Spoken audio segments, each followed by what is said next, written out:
Vampires ASMR. Tonight we are going to be reading true stories about vampires. Are they real? Do they watch us in the night?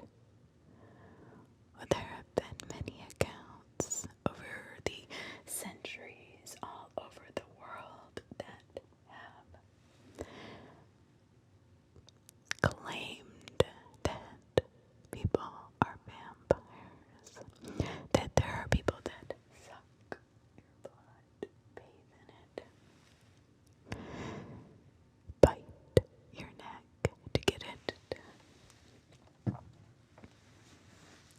Crazy, right? I mean, seriously. It's so strange. The Blood Countess is one of the oldest. Countess Elizabeth Bathory lived from 1560 to 1614 in Hungary. Now, this woman was accused of vampire behavior. Now, I don't know if you've ever watched a movie, but this one comes right out of the Hollywood stories. She would bite the flesh of her victims, bathe and drink their blood, for she thought it kept her young and made her more beautiful. Beautiful, beautiful. The son of the dragon. The legend of Dracula. Vlad of Wallachia, better known as Vlad the Impaler. Now he is most likely the root of many vampire stories, legends, and accounts. He was a harsh murderer, slayer of his victims. He would impale his enemies on stakes. There are even some legends that claim that Vlad would eat bread that had been dipped in his enemy's blood to make him more powerful, to give people around him the immediate fear of him. I don't really know.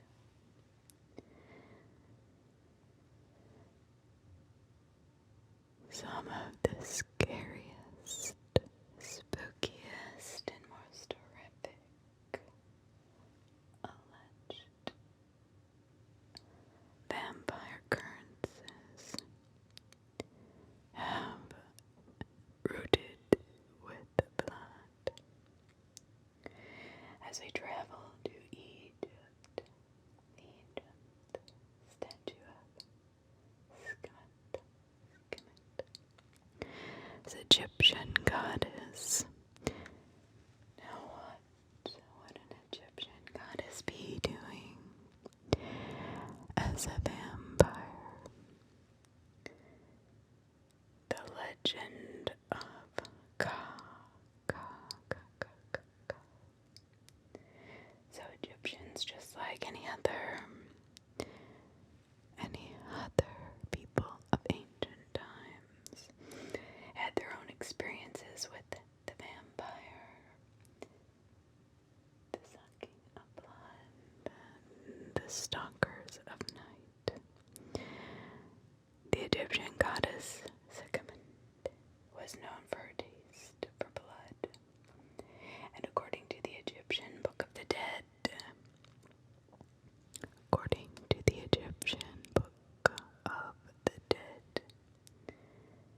if a certain part of your soul spoke out to Ka and didn't receive an adequate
translation was translated into English.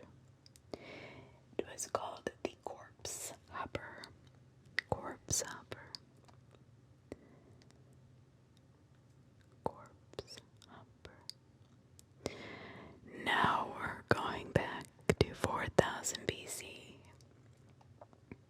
Sumerian and Babylonian myth, legends, and encounters. Yes, dated from 4000 BC. It is called the legend or the scare of Tingly.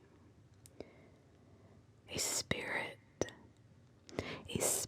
that was not buried properly returns to life from the grave.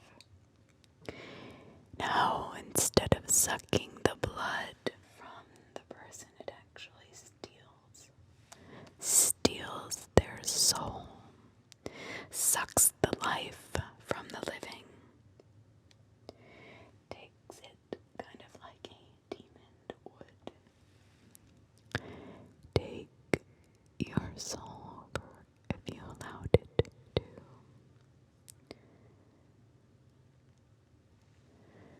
Europe, in northwestern Europe, there's the legends of the rising dead as well. Stones called dolmens. Dolmens were actually put on top of graves. Now, why would that be?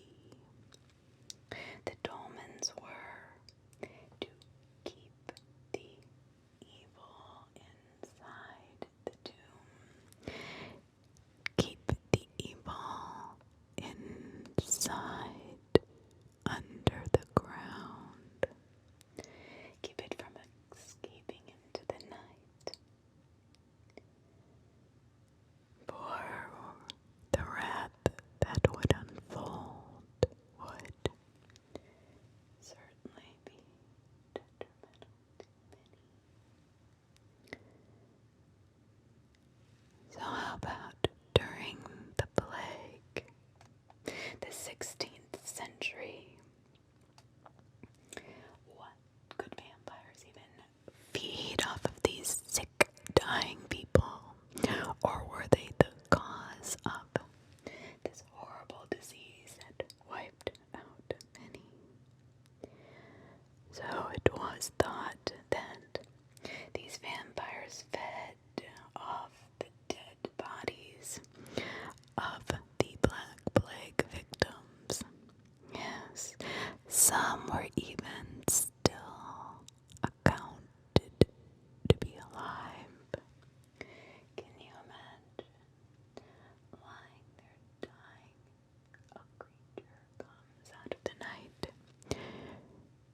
to suck every last drop of blood from your body. Female vampires were known or thought to spread the plague.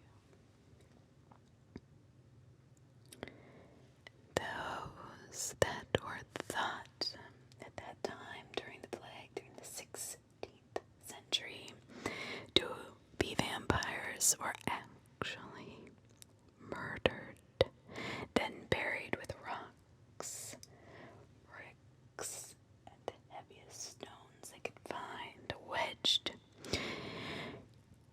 in their mouth was a stone as well.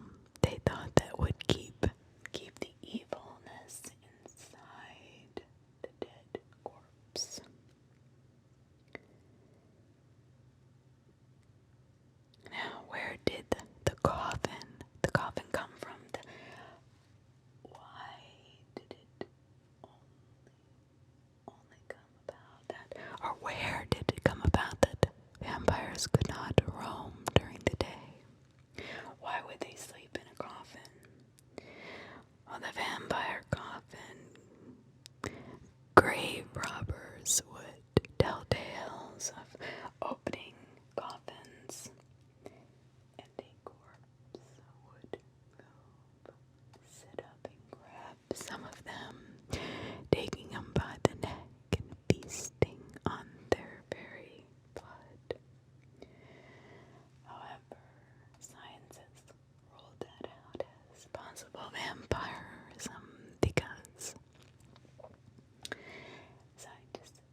So they think that this is where the legend of vampires sleeping in coffins started. But I think they are awake at night and day, and they roam freely among us. That is my thought, and you cannot keep them away with garlic hung from your doors. I don't think that is something that, well, as we all try to find a medical explanation, we also try to find a medical cure. Medical ailments can mimic symptoms of vampirism. Now, this only encourages, strengthens, and justifies vampires being real. Hematodysphia is a sexual thirst for blood, and hermatolobia is day blindness. Porphyria causes sensitivity to light and teeth that are stained reddish brown, appearing as if the person had just consumed another human being's blood. Well, that would explain some, but those people would have had to have also been seen to actually bite into the neck of somebody else or to the flesh of another. But a sexual desire for blood is interesting. I know that there is a vampiric disease that actually makes people think if they don't drink blood of another animal or human, that they will die, that they actually are losing blood.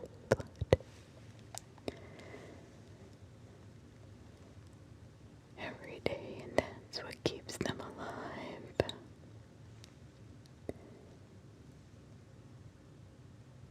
The San Francisco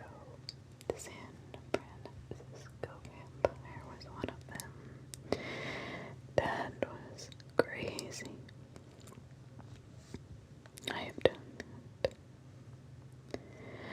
in a true crime.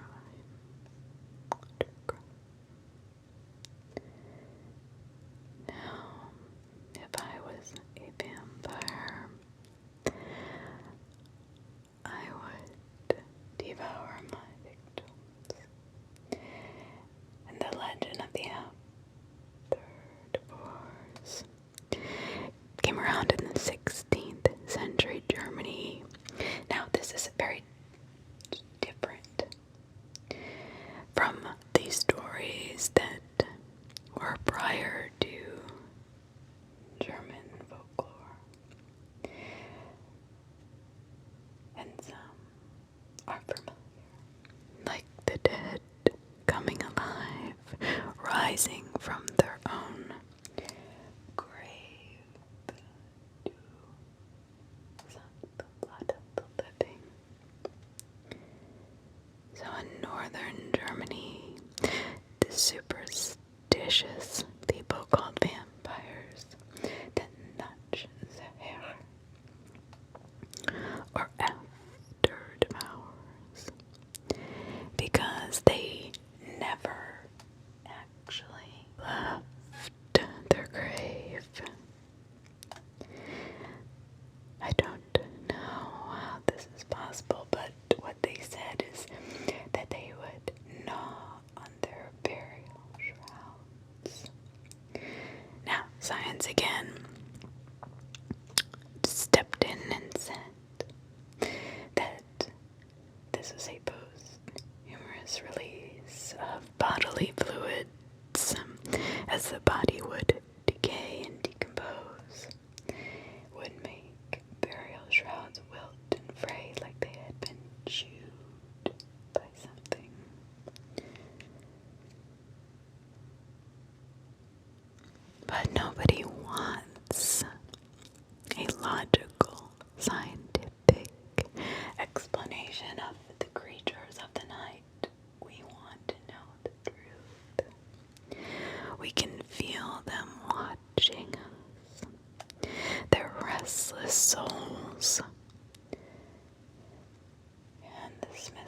because a vampire actually comes, the word itself comes from Slavic Europe.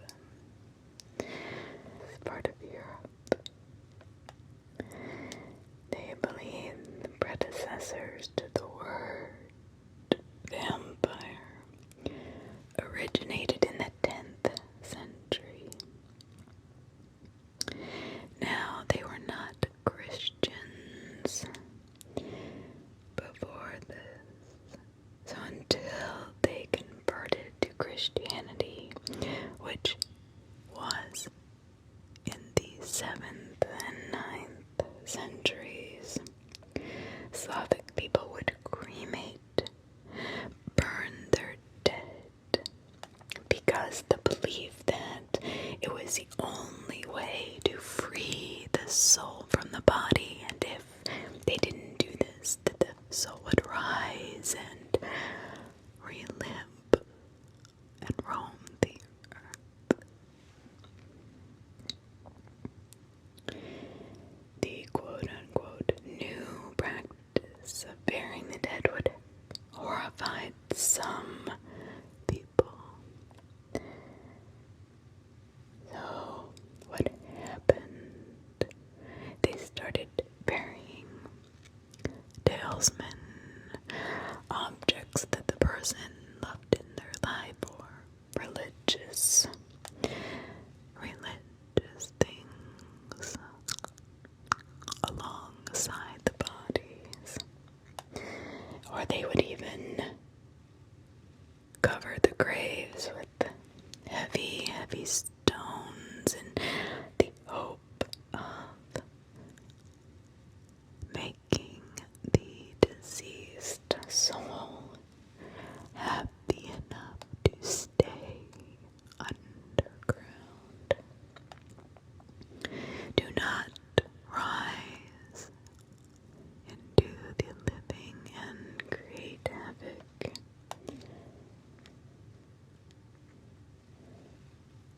Moving into the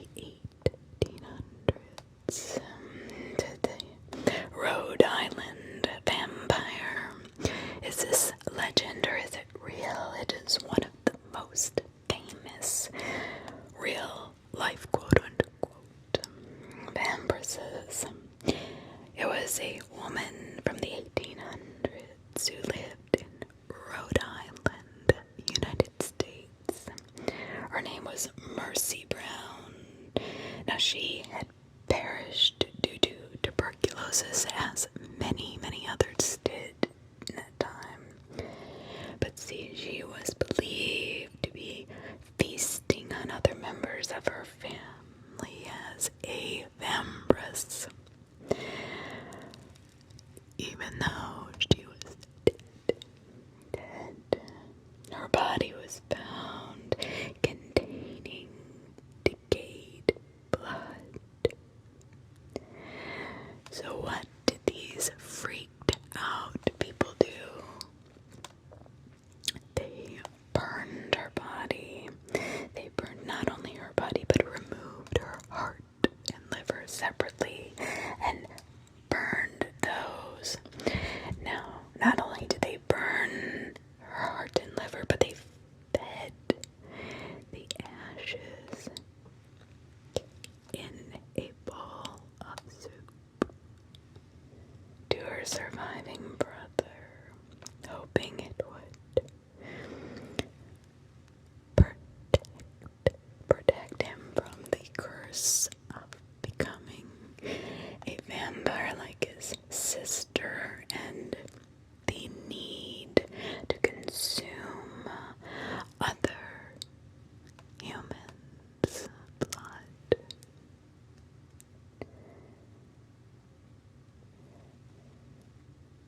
Can you imagine your own sister being burned but having her organs removed, and then you had to eat them to protect you from becoming a vampire?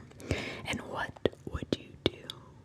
The entire town would have murdered you as well if you did not do this. I can't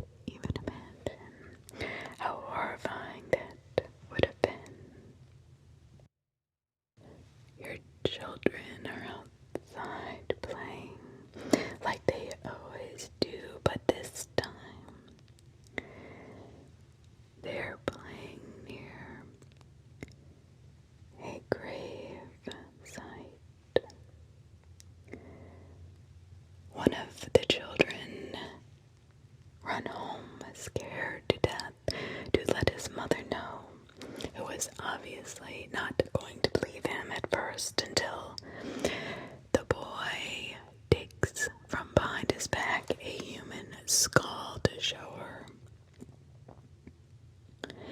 This was in Griswold, Connecticut in 1990, so it was not all that long ago.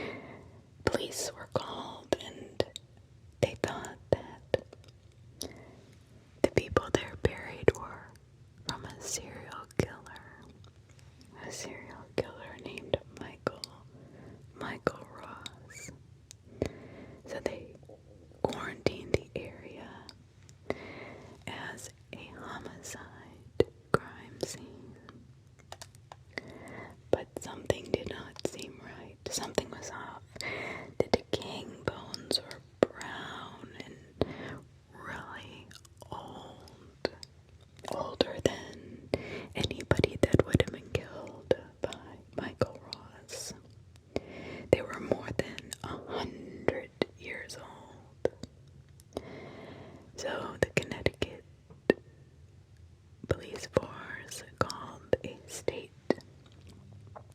archaeologist, and soon they determined that the hillside itself, the place where those children were playing and finding these century-old bones, were from a farm century that was a working farm in the colonial era. Now, New England has many, many unmarked family plots and many stories of vampires, witches, ghosts, and many alive today. New England, yes, 29 burials were typical of the 1700s and early 1800s. So there were 29 in a family that were buried in an unmarked graveyard.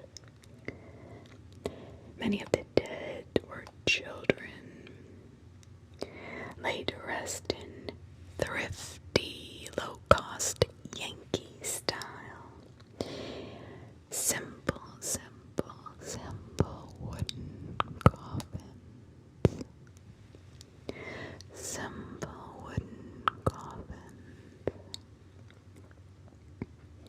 No jewelry, talesmen, or anything fancy or worth anything. They were just in basic, cheap clothes, maybe a cloth or dress. Their little arms rested by their sides or crossed their tiny little chests. Except for burial number 4. Now, this archaeologist was extremely taken back about that grave site number 4. But why? Before the excavation even began, he was curious. You know why? It was one of only 2 stone crypts in the cemetery, and it was partially visible from where they were standing. So they were actually in stone crypts, but why would they be put in different graves than the others? So his team started to grapple and work to remove the dirt, the black dirt that lined the edges of these graves, bushes, and other thick undergrowth. several feet of earth before reaching the top of the crypt. So not only were they in a stone house crypt, but their actual place of rest was feet down underneath this black earth. When this archaeologist removed the large, flat, heavy rocks that formed the top of the grave burial, he was perplexed, because then underneath were the remains of a painted coffin. The coffin was painted red, and a tiny little pair of skeletal feet. They lay, he remembers, he said, quote, in perfect anatomical position. However, he raised the next heavy stone that he assumed was to keep the soul at bay. The rest of the body had been completely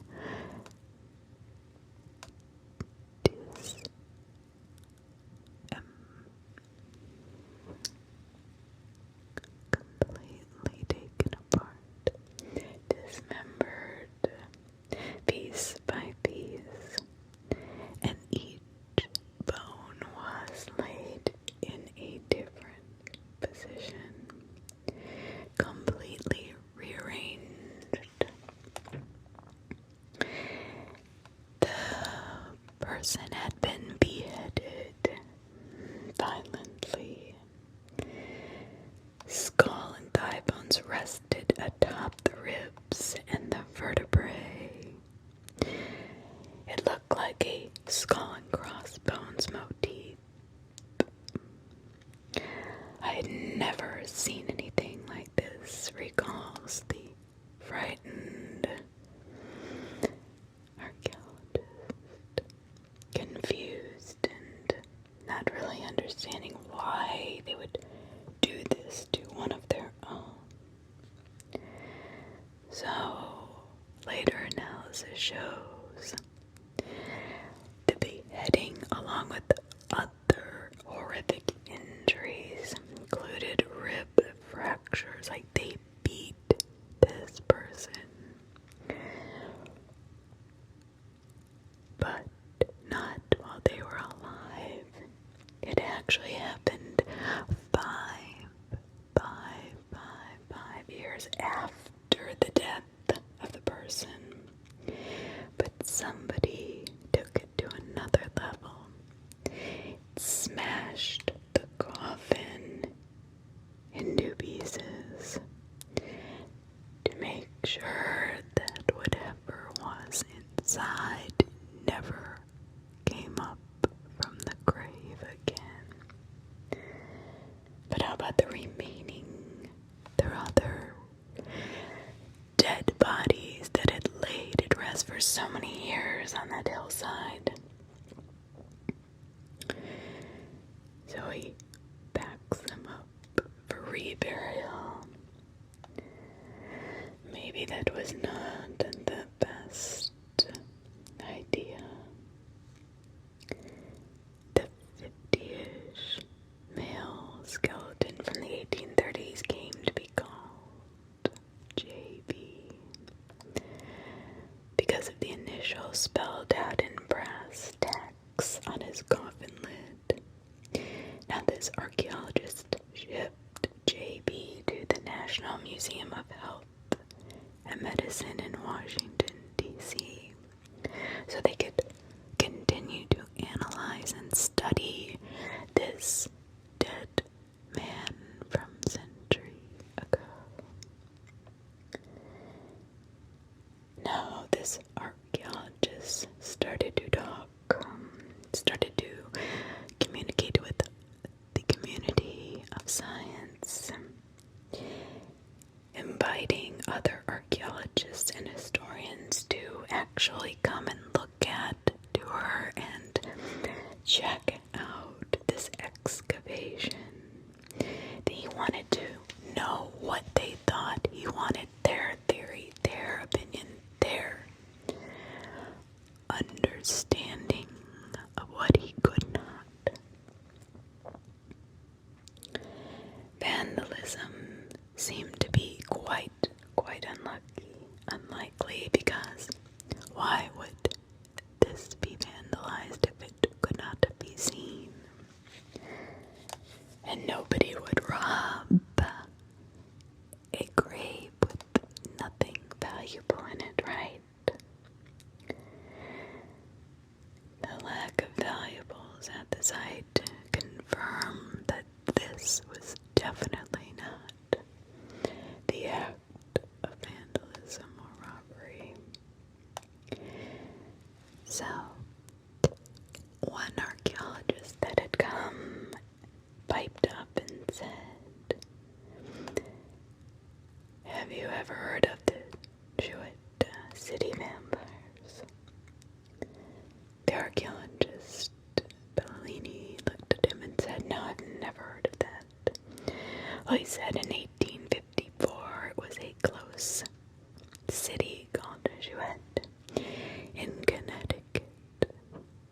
Townspeople had unearthed several bodies assumed to be vampires. They were rising from their graves at night, coming alive and killing the living. Newspaper accounts of these events were still available to the archaeologists. Griswold grave had been desecrated for the same reason. Were these a bunch of vampires they just unearthed? So they looked far and wide to prove this. And this main archaeologist called a Michael Bell.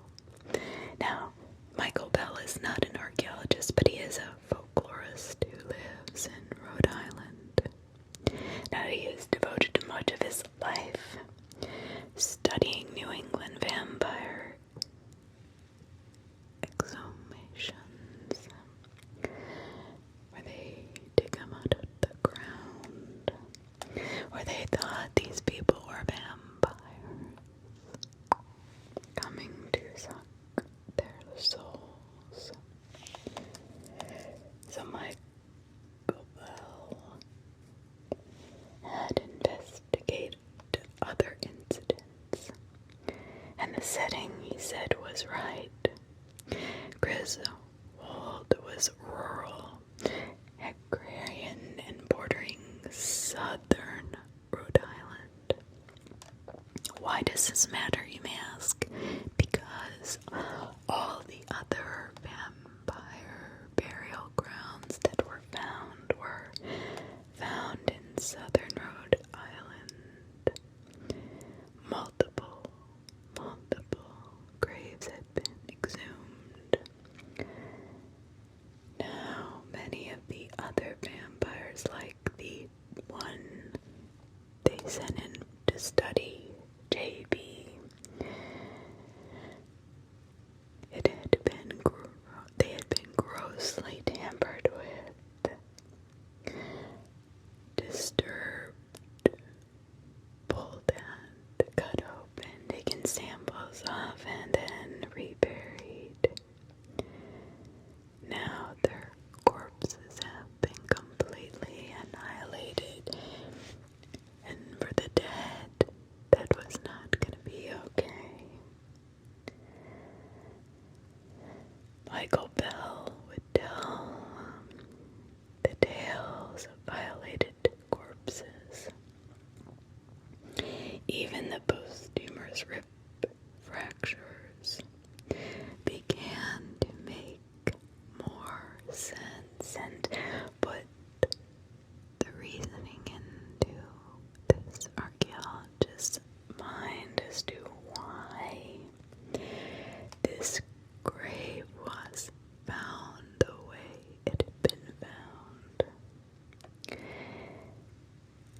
society typically promotes such fortifying topics as Rhode Island gristmill restoration, Stonewall Appreciation Day, that kind of thing.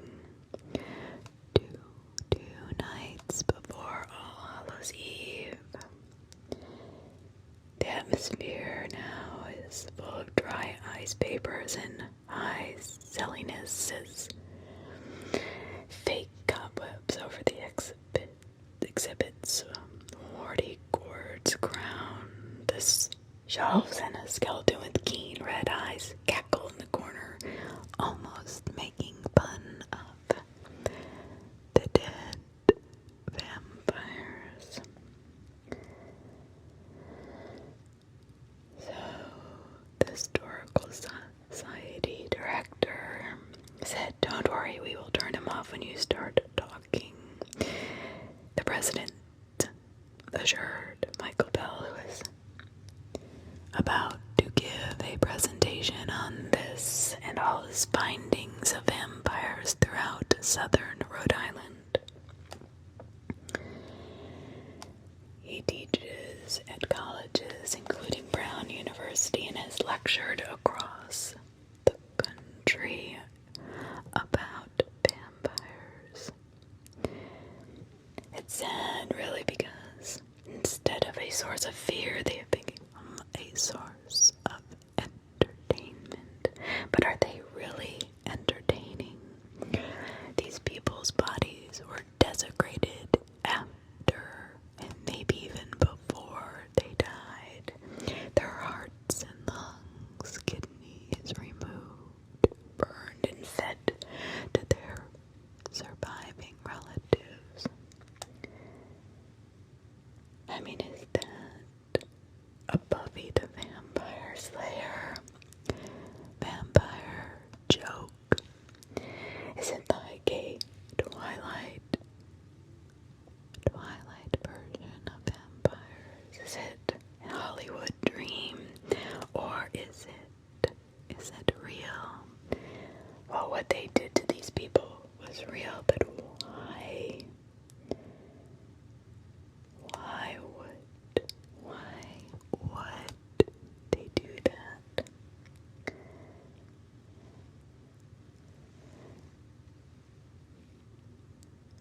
You know, he's been investigating vampires for 30 years.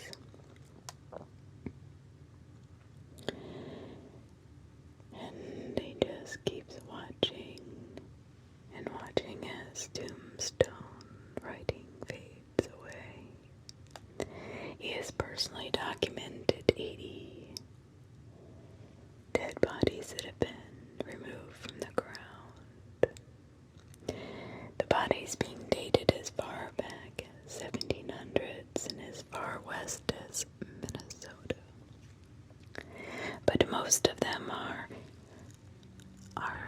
populated in the backwoods of New England, dating around the 1800s. Very surprisingly later than the obvious local analog, the Salem, Massachusetts, the witch hunts of 1690 was where most of them came from. So this man believes that you read an article that describes an exhumation and they'll describe a similar thing that happened at a nearby town.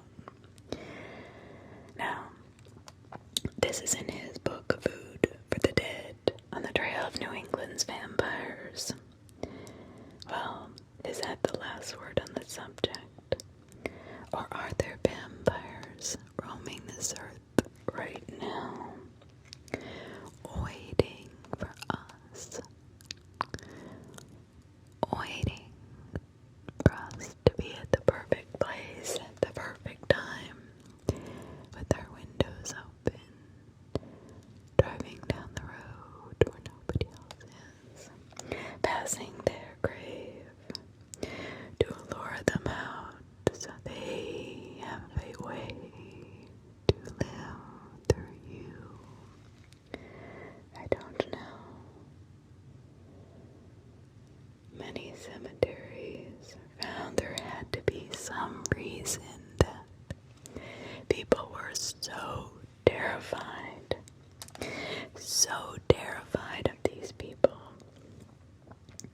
calls it a horrible superstition, quote unquote. But is it really? I mean, is it really? Because even the writer Henry David Thoreau mentions a vampire experience in his journal of 1859. All archaeologists, folklorists, scholars, even to this day, struggle with the definition or the explanation of the vampire panic. So they have come to this conclusion, and take it as you like, but the midst of this savage tuberculosis outbreaks that consumed a lot of early America, says that the lung disease was likely an illness that would make people act like vampires in some weird way. The survivors blamed early victims on vampires, that how else would they get this terrible disease? They preyed upon the entire family, from children to women to men, until all of the family members became sick with tuberculosis, that their blood was poisoned, and that's from the vampires' predatory nature, that when you get bit, they would transfer the disease from one person to the next.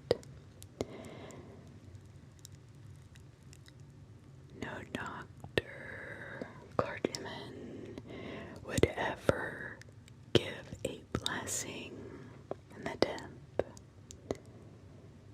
Now Maine and Plymouth, Massachusetts opted to simply flip the vampire face down in the grave and leave it at that. So they don't think that vampires can flip in their own coffin. Frequently, they would, as I've said prior, they would burn the dead person's or the dead vampire's heart. Also feeding it to the relatives or inhaling the smoke as a cure in Europe. The protocol when they found a vampire was, of course, different for each culture. With each region of Europe came different ways to handle vampire cases. Some vampires were beheaded, while others bound their feet with thorns, and others would rearrange their bones in their graves so they could not reattach them and walk among the living. But why not their feet? That's my question. Maybe that's why when people see vampires, they can walk, but they have a odd swish or hover to them. I don't know. In Vermont, the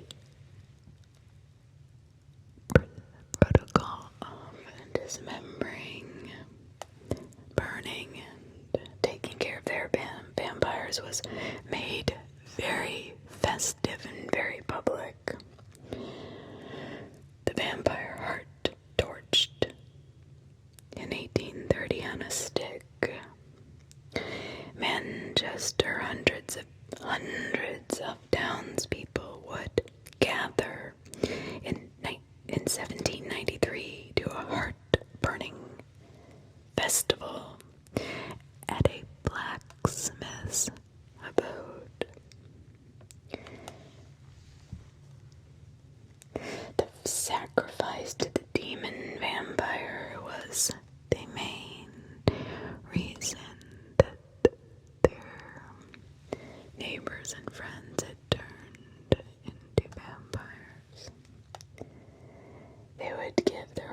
was a sacrifice. They believed that the demon vampire was still sucking the blood of the living and infecting them with whatever disease was eradicating them so quickly. So what about the very public, very aggressive, very almost festive of the Vermont vampire exclamations? Why 260 cemeteries per 100 square miles in Rhode Island versus Vermont's tiny 20 graves per 100 square miles? That is a huge difference. Cemeteries were small, very tiny, scattered across the countryside among tiny private farms in Rhode Island where people couldn't get to them to remove the bodies of the vampires. However, in Vermont,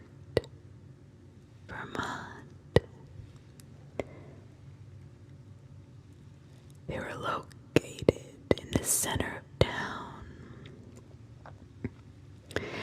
and it was much more difficult to keep the vampire infection hush.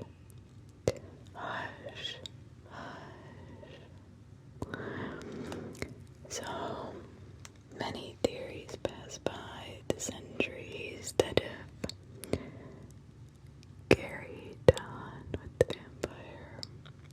Their accusers in life and death. There was murder of these people, dismemberment in their death. I mean, did these people think that they were any better?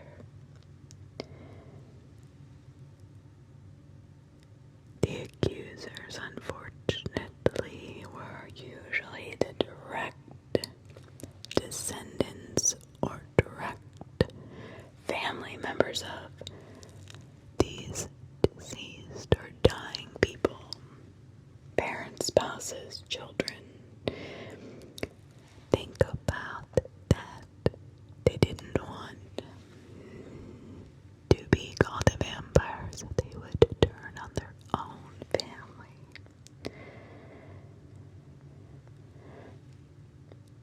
The last few cases of vampires in New England that we know about that were investigated were in 1981. Now is a direct folk life survey of Washington County funded by National Endowment for the Humanities.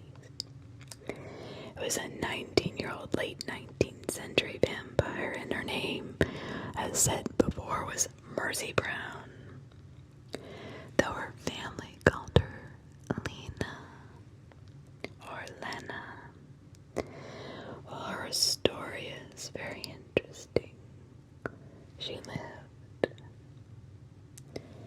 in Exeter, Rhode Island. Deserted Exeter, it was nicknamed. Or if you want to simplify it, one of the border towns, one of the tiny towns that lined the city. It was, of course, a farming community with barely fertile soil. Tons of rocks upon rocks, making farming almost impossible. which would, of course, produce poor vegetables and food for the townspeople and the family. In the 19th century, Exeter, like many of agrarian New England, was even more sparsely populated than the rest. And then you add the Civil War casualties and how debt took their toll on the community, and then the new railroads and promises of rich lands that the West would provide pulled young men away from their families, leaving them alone to suffer with poor nutrition and no one to help. In 1892 was the year Lena died. It had dipped.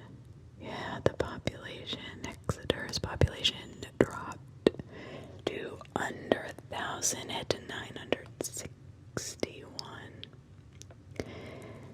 Now this was from a high of more than 2,500 in 1820.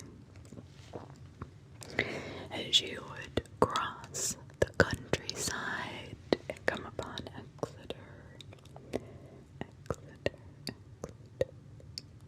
you would find abandoned farms.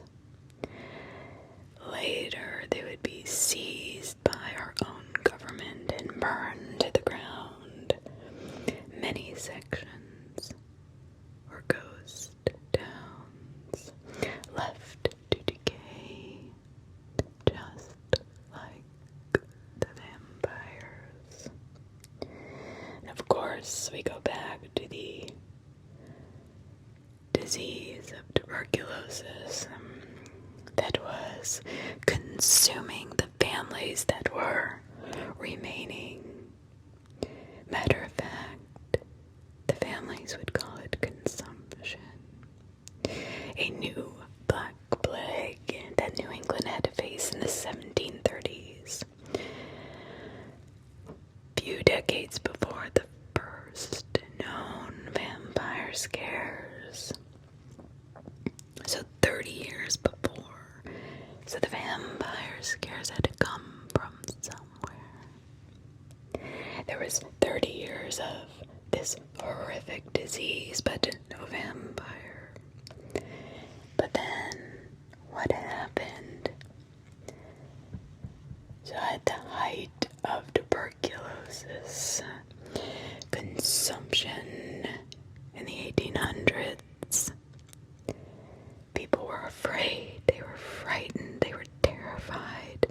This was the height of the deaths that were eating their families alive. It was the leading mortality cause through the entire Northeast. It stole a quarter of all lives, and this was not a pretty end. No, it was a horrible end, drawn out over years, skyrocketing high fevers, hacking coughs, bloody coughs, a body that was wasting away to practically skin and bones.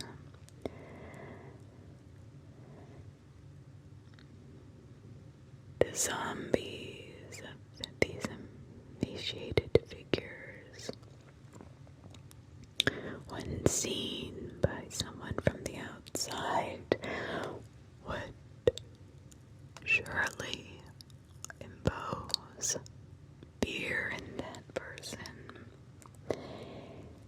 Coughing up blood, their steps would be swayed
houses as they were dying would infect them with this demon that was inside of them.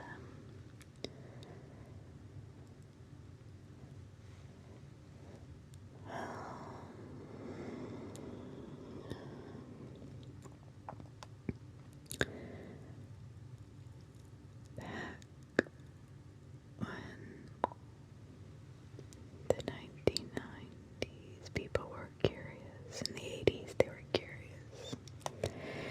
And some say that tragedy and death and legend should be left alone. Because during a summer, teenagers, a few of them were on an exhibition, on a pilgrimage to Lena's grave, where they lost control of their car on none other than Purgatory Road. But the vampires' graves are there. They stand apart in wooded spots outside of modern cemetery fences, where the snow melts slower than anywhere else. And there's a thick underbelly of ferns. The Chestnut Hill Cemetery, though, is where Lena lives, and it is still in use to this day. She is laid down beside her brother, who ate her heart and liver, and the father that bared those two let it happen. But her grave is not even marked. Even though the heavy brick stone that was in the ground looks to have been cleaned fairly recently. And a note that said, "You go, girl," quote unquote. Daisies hang from the headstones. A butterfly charm on a chain. People come to honor and pay their respects, but it might be too much for Lena or other vampires. Now, you might ask, where in the world